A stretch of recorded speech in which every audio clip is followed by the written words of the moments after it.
I'm an Assyrian. I've been raised with a certain understanding of who I am in this ancient culture. Did you know Assyrians are one of the few groups who still speak the language Jesus spoke? Lishanan lechtuku. In Assyrian, that means we haven't lost our language. The culture is filled with respect, honor, and veneration. In every handshake, in every kiss on the cheek, and in every invitation into the home that's filled with food and ready for great conversation. I've always been aware that I'm a part of something special. Family gatherings, festivals, conventions. The Assyrian ethnicity says to the world that life is best lived in community with others. At one point, the Assyrians were 20 million strong with their own nation, but today, we're scattered across the globe. And so while I love being Assyrian, it comes with a certain bit of responsibility and difficulty. Several years ago, it was my friend's wedding day, the day they had spent so much time planning and preparing the venue and everything that goes with a wedding. And he had to make one last errand, and on his way, he ran into an older Assyrian man that he really respected. And of course, it was the day of his wedding, so he invited him. And the older Assyrian man, without hesitating, quickly asked him, "Are you marrying an Assyrian?" When my friend said no, the older Assyrian man, on the day of his wedding, looked him straight into the eyes and he said, "I didn't go to my own daughter's wedding because she didn't marry an Assyrian." What Assyrians need today more than ever is a new conversation, a new way of talking about these things. I've written a book that retells the story of the Bible with an emphasis on ethnicity. This retelling takes us from Genesis to Jesus and to the first Christians, and it shows us how they interacted with their own ethnicity. Why would I do that? Because their words impact our conversations, their decisions impact our actions, and their stories help us to reach our potential.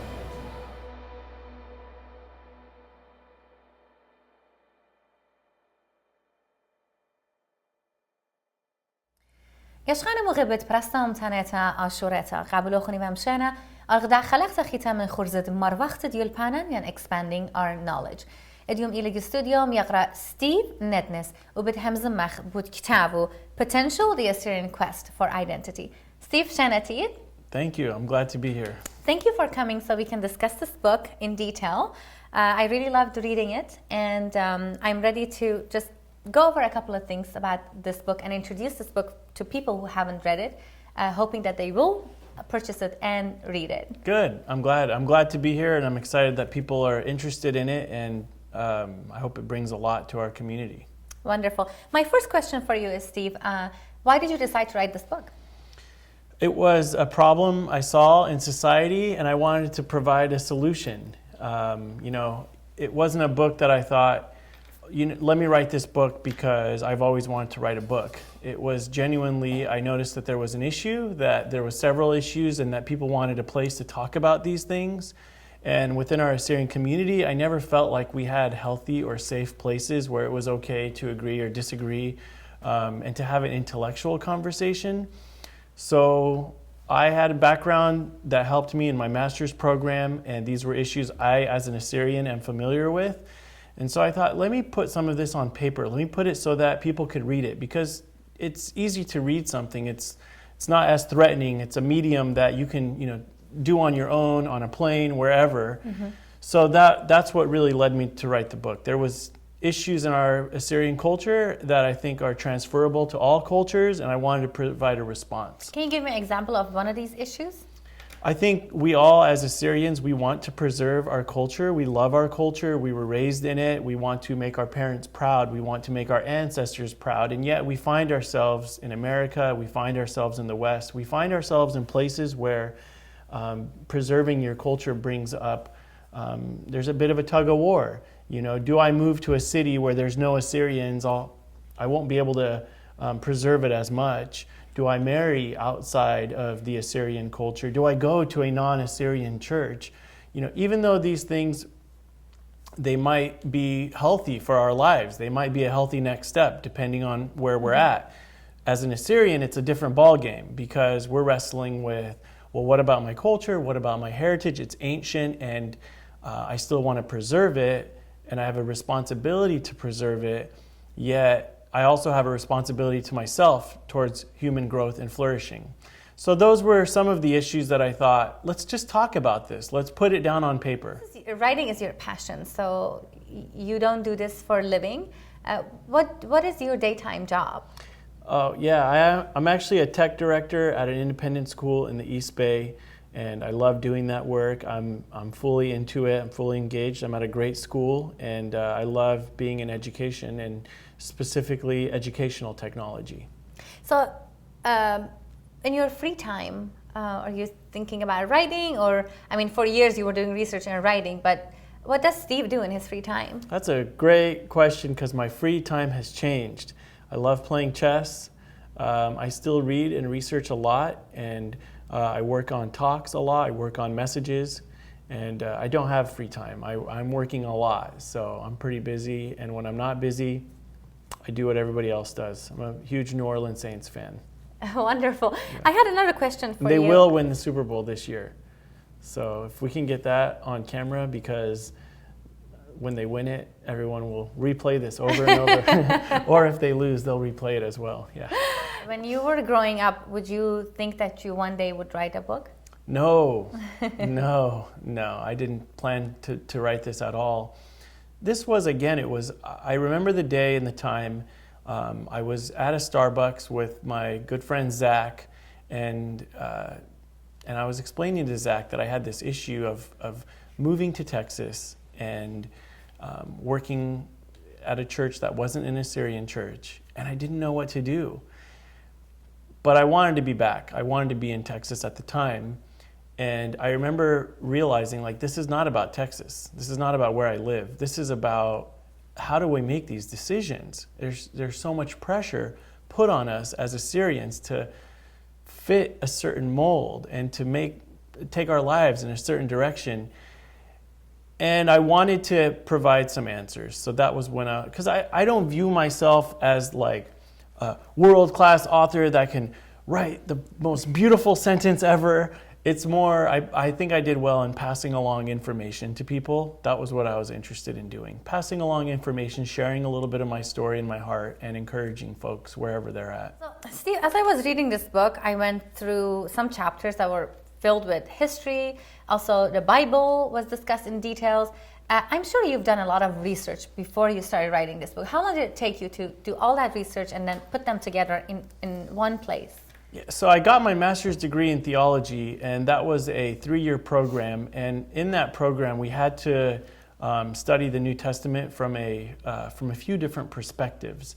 And really, one of the things I learned as I was studying the New Testament from more of an intellectual perspective, a cultural history, cultural background, I started to see that these were issues that Assyrian people dealt with as well, that are being referenced throughout.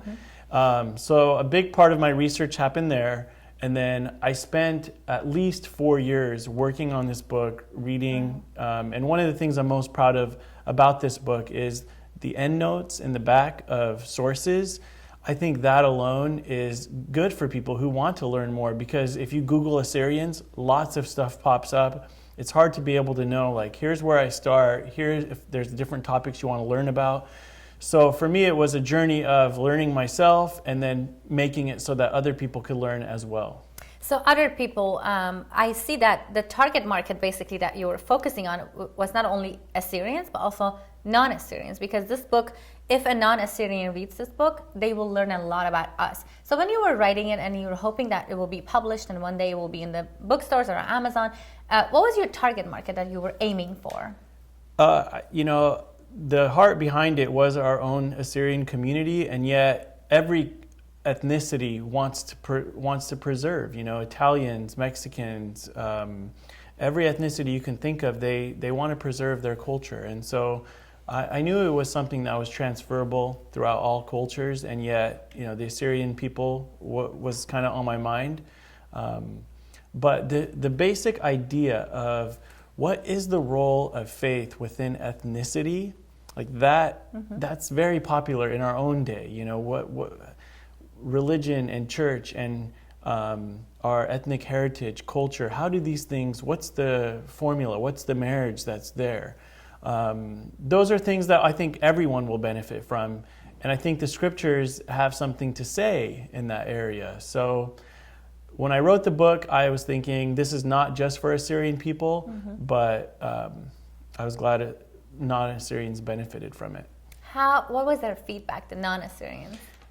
Actually, like non-Assyrians, if you go on my Amazon page where you can buy the book, if you read some of my reviews, non-Assyrians just were very supportive of the book. They love learning about our culture, and some of them really appreciated the biblical story as well.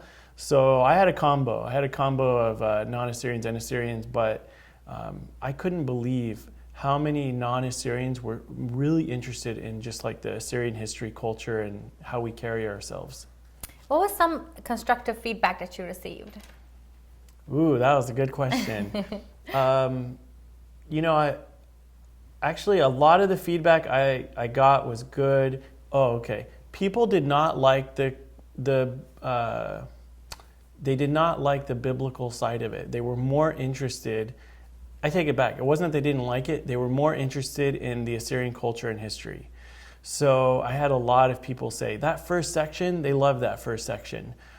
Second and third section. Second section was for some people harder to follow, but I mean, overall, I got really good feedback from people who read all the way through it. Yeah.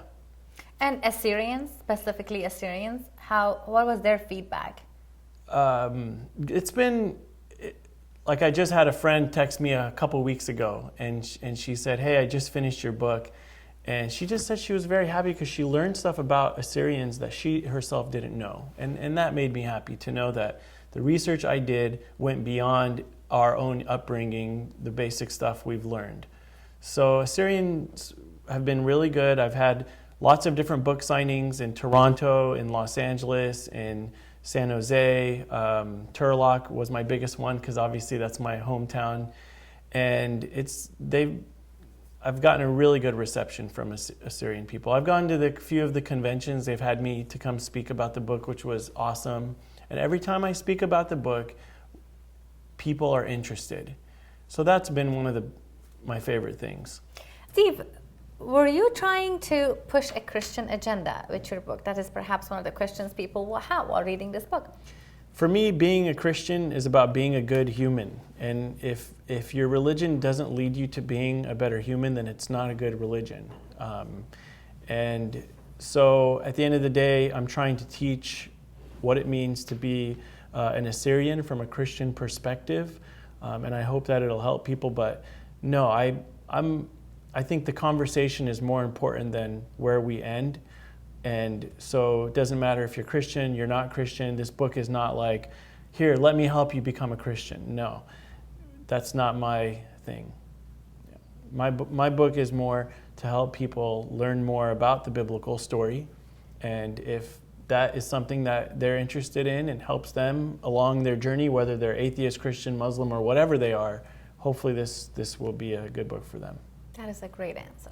What is your favorite chapter, passage, page that you want to share today? I like the whole book.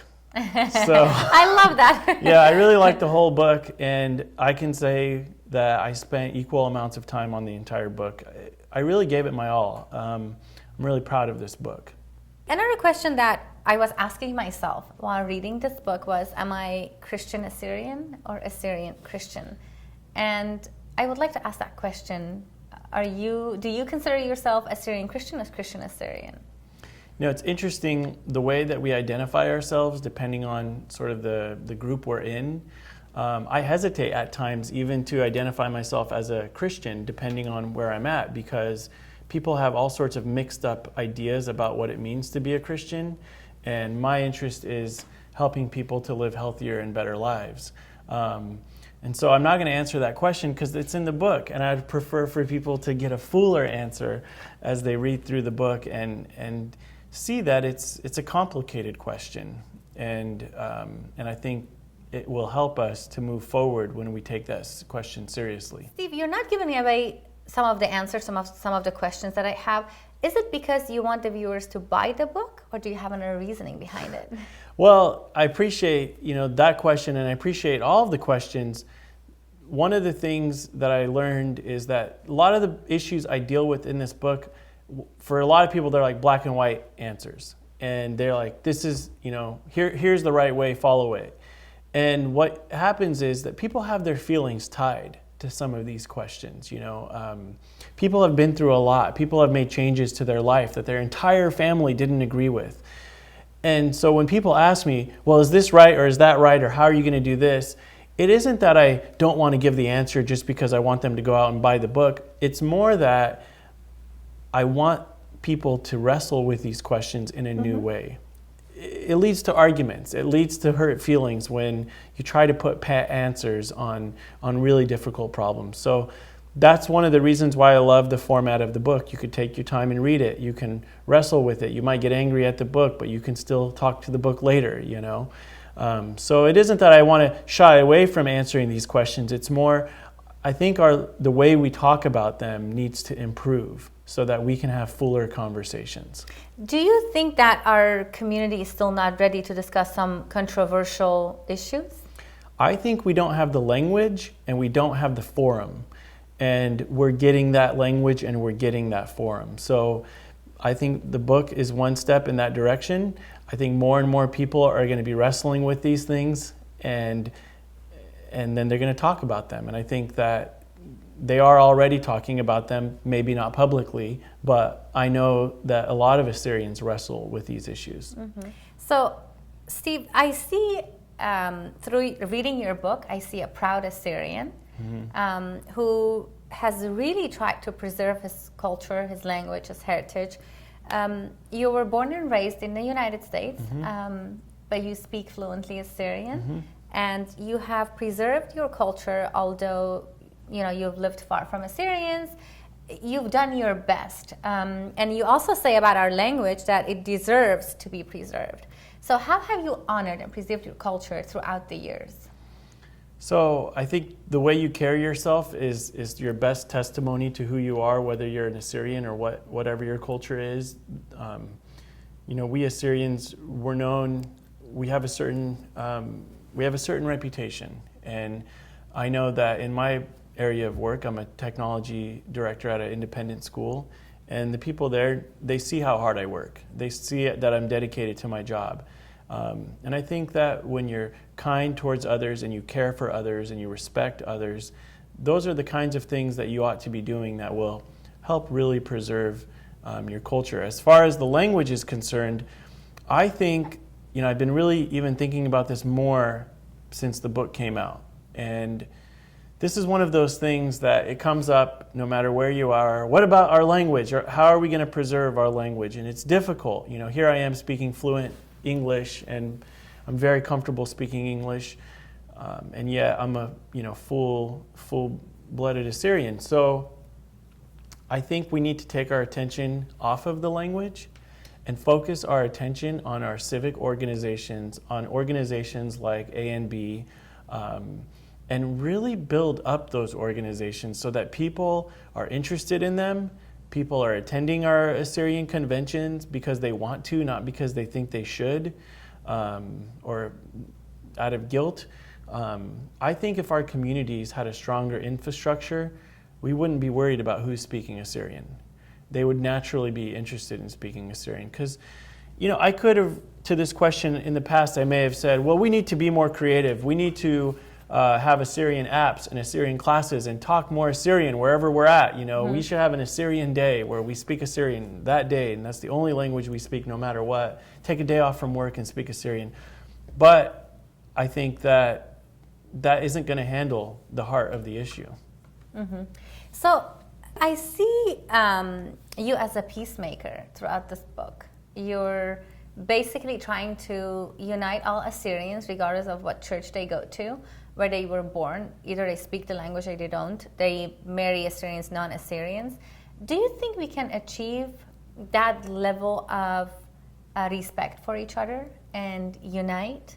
Because that's basically what I see in this book happening. You're trying to say, well, you're talking about your friends that were from a different church. You're all Assyrians, regardless if you have differences. Do you think we can achieve that here? I don't think we have a choice. And I think, yeah, we can and we are. I think in many ways, even a book like this coming out is a byproduct of people having the ache and people realizing as we get older, like, what is this nonsense about? Who actually doesn't like each other? Why aren't they talking? And isn't that immature? You know, let's all move forward together, be thankful for our past, and take it with us, include it and transcend it going forward. If Assyrians don't build better relationships with one another, irrespective of what they call each other, then we are not going to be able to unify as a group and make the world a better place. Mm-hmm. So I also see that you're discussing marriage within our Assyrian community in diaspora is a big issue. Do we marry Assyrians? Do we marry non-Assyrians? Some of our friends, cousins are married to non-Assyrians and they're very, very happy, but the other ones refuse to marry non-Assyrians. So what is your view on that? How can we... You know, it's funny because in many other cultures, if you were to say, is it okay to marry outside your culture? People would just say, how can you even ask that question? You know, who do you think you are that you can't marry outside of your own culture? And so the other piece that's important to always mention when you talk about marrying outside the culture is that Assyrians don't have their own homeland. Not having our own homeland, it makes it incredibly more difficult to preserve. So it isn't a situation where we have this amazing homeland where we can preserve our culture and we still want to marry with, you know, other Assyrians even in the diaspora or out away from that homeland. And our situation is unique. So I could give you a quick, easy answer. I think it's good to read the book because that's where I give a fuller perspective on different ways of approaching this issue. And as you mentioned, Steve, the reason that you started writing this book was you felt like some things we need to discuss that we haven't been discussing we are not open about talking about them because perhaps we think sometimes they're controversial. But we need to talk about them because we live in a free country, so we need to discuss this. Did you talk to your young cousins, friends, parents and then ask their opinion of what issues would they like you to include in this book? Or was it merely on perspective? Yeah, I mean, this one to me, a lot of these issues were obvious. And my best friend growing up married an Italian girl. And I got to view firsthand some of the things that came up there that I felt like, wow, we can address these from a different perspective. So I felt this one I knew. I mean, I grew up as an Assyrian, so I was very familiar with all the different sub-contexts that people are dealing with. Mm-hmm. And then, so you're talking about your friend Ramin, Shamasha Ramin. Oh, Ramin, yeah. Yes, Ramin, who you met and you were good friends in Texas. You're speaking about how you were different. You had many hours of discussing different things. You would disagree, but you will still be friends. And we are coming back to that unifying as a nation regardless of our differences. And I see that in this book very much. And you're looking at our identity and ethnicity as Assyrians from a religious perspective, as you mentioned it. I would like to ask you a question, but you don't have to answer it because you may want the viewers to read your book. What conclusion did you draw? Who are we from the religious perspective? That's a big question. I think we're human. You know, it all starts there, right? We're human, and I think religion is a way of helping people to be better humans, at least good religion. And a part of being human also is our ethnicity, our culture, the Assyrian culture. That's what makes us one human different than another human, is sort of the experiences they've had and the upbringing. But I thought you were going to ask me about ramen and that connection there. And that's been another part of learning more about people who had a different upbringing, yet we all call ourselves Assyrian. Mm-hmm. So Ramen did have a completely different upbringing, but you guys were good friends. So that's great to see and to read about. Yeah, I didn't know Ramen until I moved to Dallas. So he knew my sister, and of course Assyrians, we all know each other somehow, right?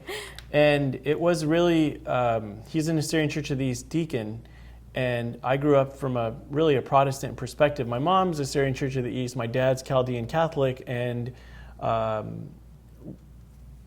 ended up going to a Protestant church. And it was fun to be able to talk to Raman, and I had a lot of stereotypes growing up about the different churches out there and what they actually believed. And then having gotten my master's in theology, that opened up my eyes a lot. And then spending time and learning more about the Assyrian Church of the East and its background, its theology was really eye-opening for me. And I'm proud of the fact that the book, it does give that perspective. It's not just like, here's the right answers, follow my way, you know.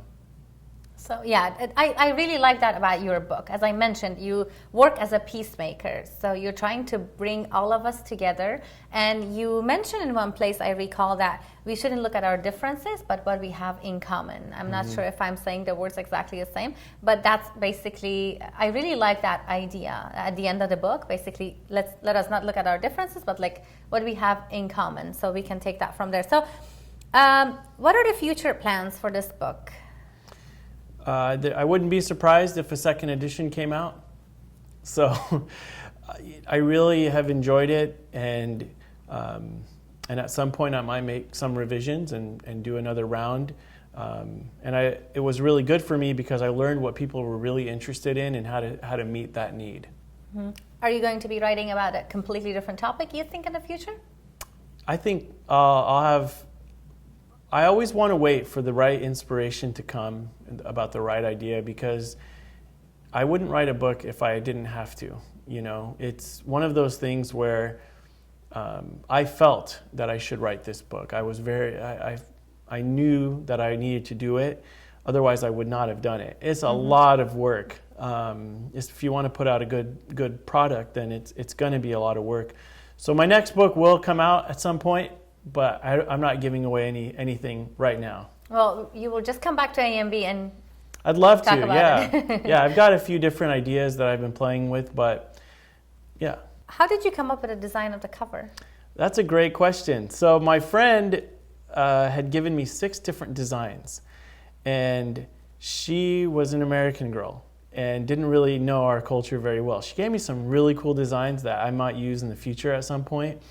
But a really good longtime friend of mine from Turlock, her name is Eva Toma, and I put her in the book.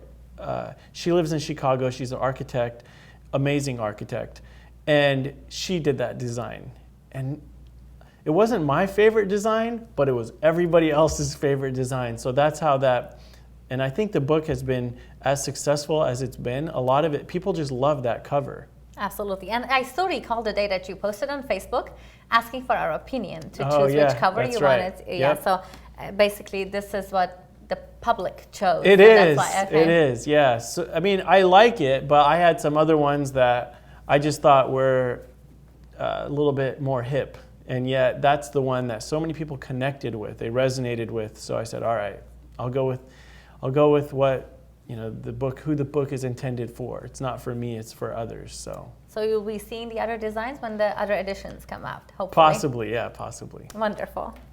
So Steve, if somebody wants to contact you, has questions about your book, or basically just wants to purchase your book, can they contact you? You know, if they're Assyrian, they could probably know someone in my family. No. I think Facebook, Twitter, I'm on all the social media. I have my own website, stevenetnis.com. There's a contact thing there. Lots of churches and different organizations have had me come out and speak about the book. So I'm happy to always do that. And just to, even if it isn't about the book, just to talk about the issues that the book talks about, I'm happy to do that as well. Thank you, Steve. I really appreciate the fact that you took the time to come to the studio and discuss this book. And I don't want us to give away a lot of details, but I really wanted people to meet you and to find out about your book. And as I said before, I want them to purchase the book and read it and draw their own conclusion. Thank you very much. Thank you for having me. I'm going to tune in and love that you guys are doing this work. It's great work. Absolutely. Our pleasure, Stephen. Thank you. يش خانم وغبا بيتم باسيمت بيلوخن أمان خاجة خيتا يغدا خلقت خيتا من خرزد مروختت يلبانا ان تلوخن بقاره وان تلوخن تخمانياته ان ايتن خاك تاوه ين خاك هتاوه با ايتن خزيتون لجراها خرزة شادرون ايميل al info@anbsat.com ين مغبرون al برستا ومتانتا اشورتا المنيانت اربا سيبار 8 اربا اشتا 5 سيبار اتجا سيبار هل ده خلقت خيتا بتشوخ اخلاخون بشانه